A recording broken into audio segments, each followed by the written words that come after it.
अस्सलाम वालेकुम, this is Salim from skills academy. इस वीडियो में हम डिस्कस करेंगे two new types of backlinks. पहले होता था सिर्फ नो फॉलो, अब गूगल ने दो न्यू लॉन्च किए हैं, यूजीसी और स्पॉन्सर्ड। यूजीसी मतलब यूजर जनरेटेड कंटेंट और उसके बाद स्पॉन्सर्ड मतलब एफिलिएट लिंक्स। तो पहले ये होता था कि जितने भी पेड स्पॉन्सर्ड या यूजर जनरेटेड लिंक्स होते थे हम उनके लिए नो फॉलो यूज़ करते थे। नो फॉलो जो हैं वो रैंकिंग के लिए यूज़ नहीं होते थे और क्रॉल और इंडेक्स भी नहीं होते थे। उसके बाद गूगल ने ये किया कि उसने दो न्यू लॉन्च कर दिए, स्पॉन्सर्ड जो एफिलिएट लिंक्स होते हैं अमेज़न या ईबे वगैरह के। उसके बाद यूजीसी मतलब यूज़र जनरेटेड कंटेंट, ये फोरम वगैरह में। उसके बाद नो फॉलो मतलब लिंक जूस ना पास हो।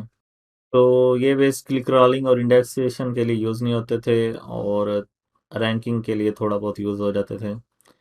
लेकिन उसके बाद गूगल की एक और अपडेट आई, उसके बाद गूगल ने इन्हें भी क्रॉल और इंडेक्स करना शुरू कर दिया और इन्हें रैंकिंग के लिए भी यूज़ करना स्टार्ट कर दिया। उसके बाद एक और चीज़, आप इनको इकट्ठा भी यूज़ कर सकते हैं। आजकल तो ज़्यादातर नो फॉलो और स्पॉन्सर्ड इकट्ठा यूज़ किया जाता है।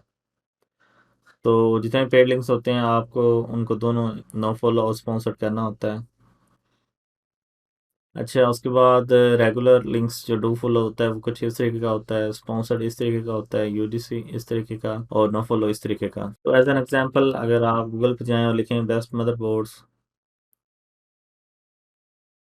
नीचे जाएं, यहाँ पे ये अमेजोन का लिंक आया है, राइट क्लिक करें, इंस्पेक्ट।